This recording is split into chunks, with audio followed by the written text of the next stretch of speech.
rolling up, Uber black Cadillac, high heel boots and a sexy body full of tats.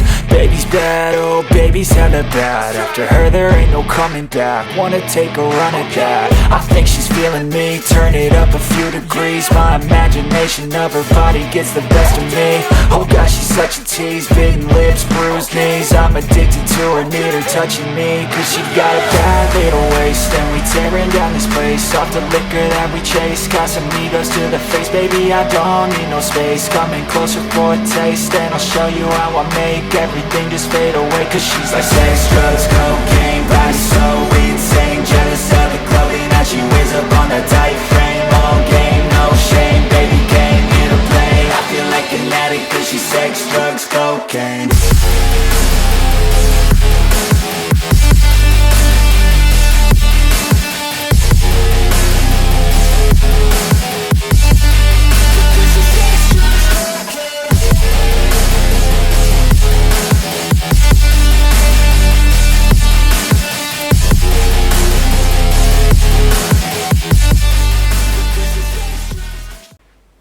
Salam traders, balik lagi sama saya Andi Firmansyah di channel ESG.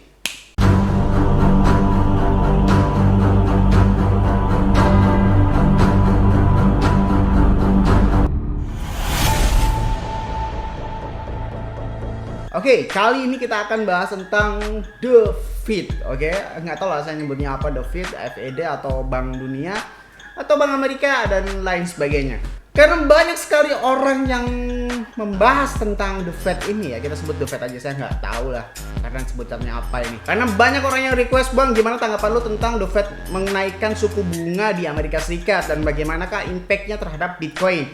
Nah, ini adalah beberapa kesalahpahaman yang mungkin kalian juga belum tahu. Maka dari itu, jangan skip video ini ya. Seperti kalian tahu bahwasanya, langsung saja ke materinya, Bitcoin sekarang sedang mencapai angka sekitar hampir 24.000. Nah, anehnya, harusnya secara logika, pada saat The Fed itu mendeklarasikan menaikkan suku bunga, harusnya itu Bitcoin turun. Nah, tetapi apakah yang sedang terjadi? Banyak sekali kesalahpahaman di antara kita mengenai The Fed tadi ya. Nah, maka dari itu, kita langsung bahas saja The Fed. Ya, tapi kalau kalian nggak mau pusing tentang trading ya, langsung mau open posisi, mau profit, ya udah silakan ikutin VIP grup saya aja ya. Link deskripsi ada di bawah ini, link formnya tinggal dibaca dan silakan kalian menikmati profit ya layaknya seperti ini ya. Masih baik-baik aja VIP saya tuh. Masih profit seterusnya. Langsung saja ke inti materinya ya. Inti materinya adalah The Fed naikin suku bunga. Akankah harga Bitcoin naik ya? Sebelum itu ya, sebelum kalian memahami, sebenarnya ada langkah-langkah yang harus kalian pelajari dan paham dulu. Kalau kalian tidak mengikuti langkah-langkah seperti ini, yang akan terjadi adalah kesalahpahaman kalian karena tidak mengikuti arahannya. Analoginya seperti ini ya. Jika kalian berhitung 1 sampai 10 ya kan, tapi kalian menghitungnya 1, 2, 3, 4, 5, 7, 8, 9 gitu kan, karena kalian akan menghilangkan angka 6. Atau kalian berhitung 1, 2, 3, 8, 9, 10. Nah, kalian akan menghitung tidak berdasarkan urutannya, sehingga apa? Kalian tidak mengetahui angka sebelumnya. Kenapa bisa terjadi angka 5? Karena terjadi angka 4. Nah, sama seperti The Fed ini ya. Sebelum kalian ngomong ke dampak harga Bitcoinnya nih ya, kalian harus mengikuti alurnya dulu. Alurnya yaitu apa itu The Fed, kenapa The Fed itu naikin suku bunga, dan barulah ke apa dampak ke harga Bitcoin itu sendiri. Nah, langsung saja ya. Jadi urutannya harus urut nih. Kalian ngerti dulu nih The Fed.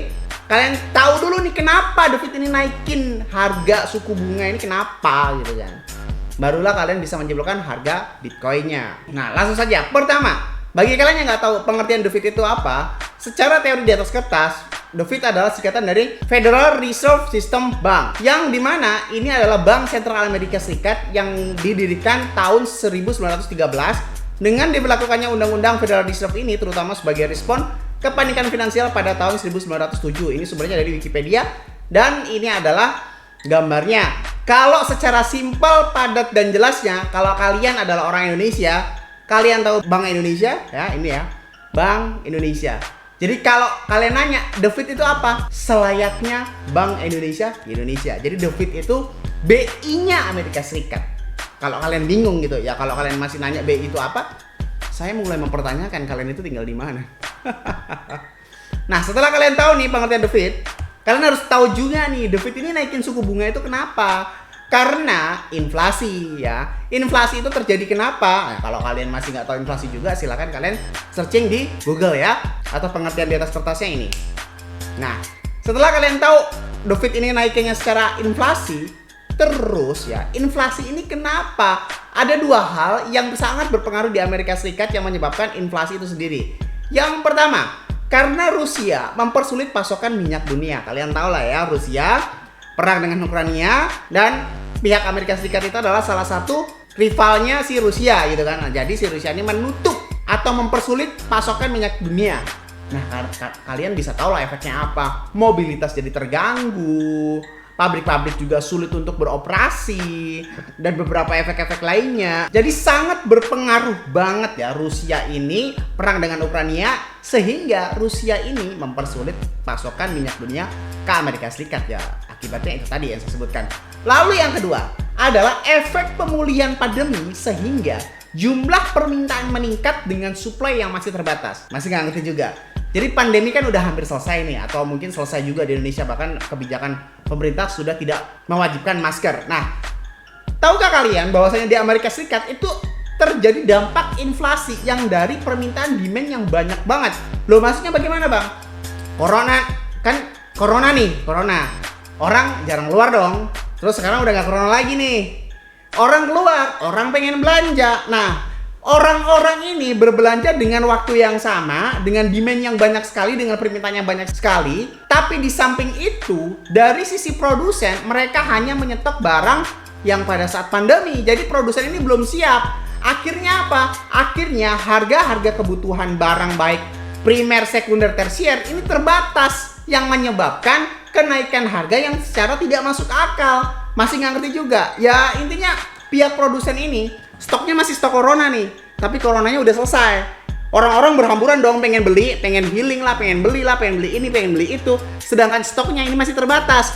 Efeknya apa? Barang akan menjadi langka. Efeknya apa lagi? Ya barang yang tadi harganya 10.000 bisa dijual 20.000. Inflasi dong kalau kayak gitu, karena kenaikan harga barang yang sangat tidak masuk akal. Seperti itu ya.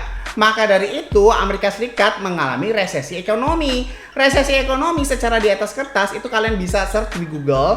Tetapi pengertian singkatnya adalah pendapatan negara menurun dalam beberapa waktu yang sudah dilewati lebih dari 1 tahun. Ingat ya, resesi ekonomi itu yang sudah dilewati lebih dari 1 tahun. Nah, sekarang udah paham kan kenapa The Fed naikin suku bunga gitu kan ya? Karena ada inflasi. Inflasi karena apa? Karena ada Rusia, karena ada efek pandemi. Ingetin nih, efek inflasi ini nih ya, dua ini ya, karena ini adalah menjadi salah satu kunci penting di pembahasan ini. Nah, sekarang yang harus kalian tahu adalah kenapa harus dengan menaikkan suku bunga. Kenapa The Fed harus menaikkan suku bunga? Yang pertama adalah supaya masyarakat yang mempunyai uang berminat deposito ke bank. Efeknya uang di masyarakat bisa terkendali lagi. Masih nggak ngerti juga? Kalau suku bunga naik, suku bunga deposito naik, orang itu akan tertarik. Oh kalau kayak gitu ya udah, gue narik duit gue, habis itu langsung gue deposito ke bank aja, kan suku bunga lagi naik, enak tuh deposito. Nah kayak gitu.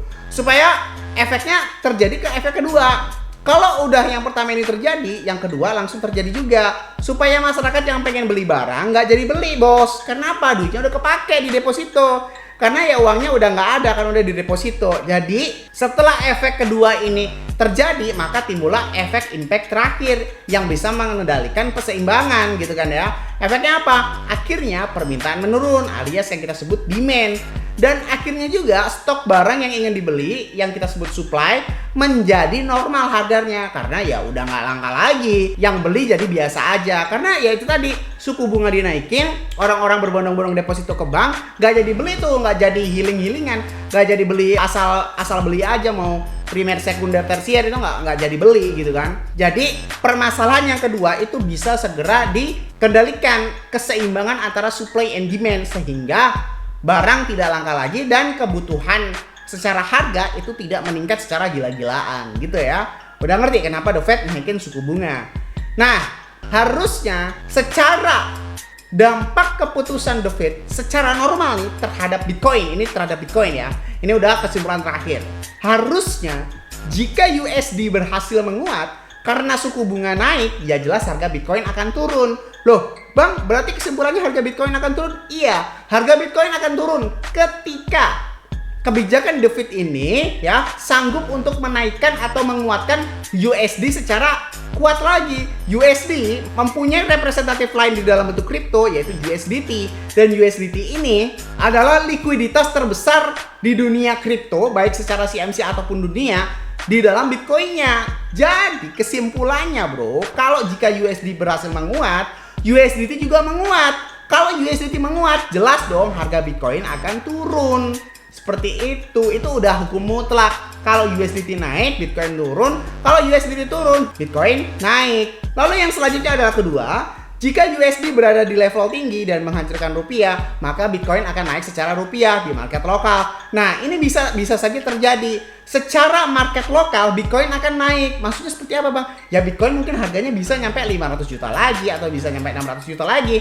Kalau rupiah itu dihancurkan oleh dolar, secara logikanya kalau rupiah hancur secara USD, maka dalam bentuk Bitcoinnya juga rupiah akan hancur juga. Yang ada satu Bitcoin itu bisa menjadi 500 juta rupiah lagi, seperti itu ya. Selanjutnya adalah jika rakyat Amerika percaya ke bank sentral, maka yang terjadi adalah deposito besar-besaran sehingga aset kripto mereka akan dilepas. Ya, ngerti ya di sini ya. Jika kebijakan The Fed ini sanggup untuk menarik para investor yang punya duit, yang terjadi ya begitulah.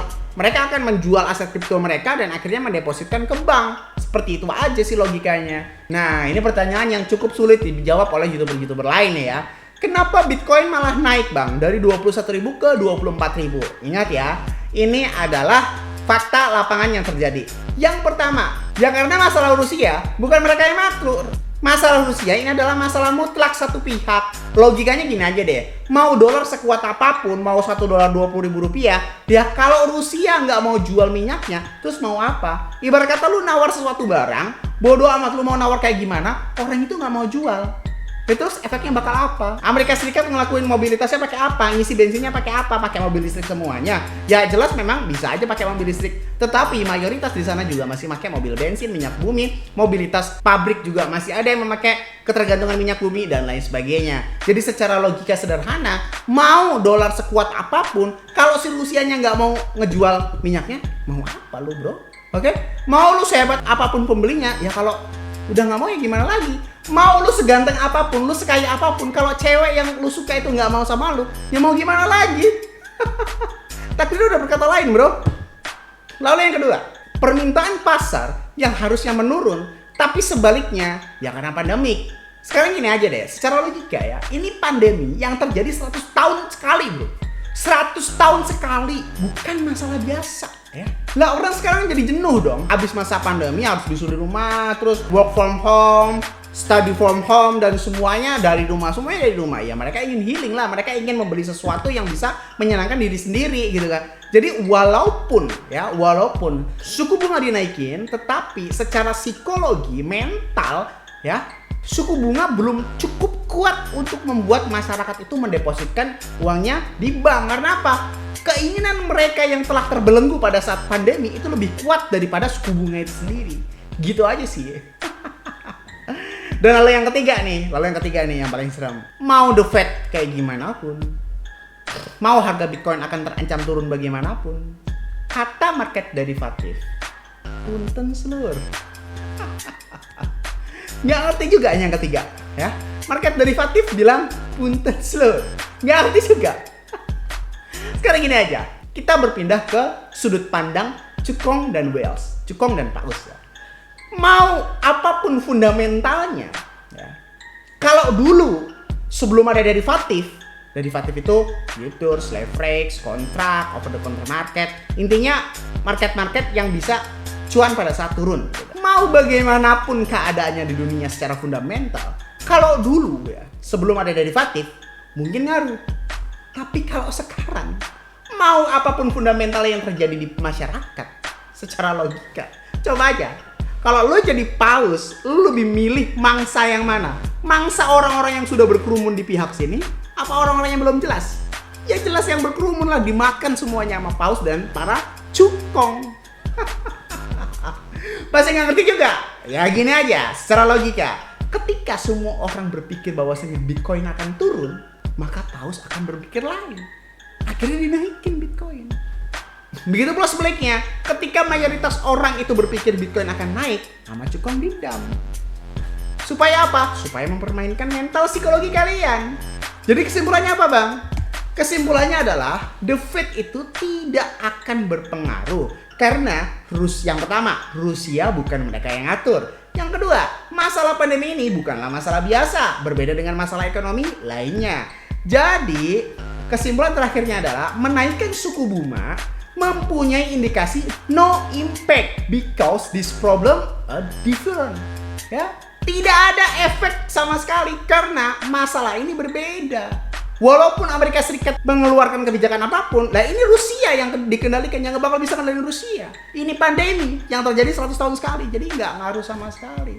Jadi kesimpulan terakhirnya adalah saya mereview, kalian yang menentukan. Dan bagaimanakah pendapat kalian itu tentang Bitcoin? Kalau sudut pandang pribadi saya, yang akan terjadi adalah kalian dipancing untuk di area sekitar 24.000, 25.000. Setelah itu, paus akan ngedam sedalam-dalamnya. Yang mungkin diperkirakan akan ke 18.000. Ya, secara logika harusnya USDT naik, itu akan naik. Tapi karena ini dibalik sama si paus. Saran terakhir saya bagi kalian yang trading di market leverage ataupun future ataupun spot, kalau spot, gunakan 30% modal saja. Kalau kalian futures dan leverage, gunakan leverage normal saja.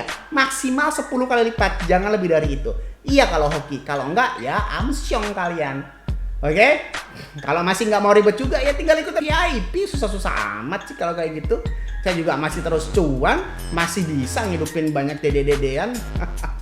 Oke, semoga bermanfaat video kali ini yang saya sampaikan. Jangan lupa klik like, comment, dan subscribe. Logikanya kalau kalian nggak subscribe, ngapain saya buat video lagi? Dan share ke teman kalian agar teman kalian tahu apa yang kalian tahu. Saya Andi Firmansyah, use your logic, dan salam traders.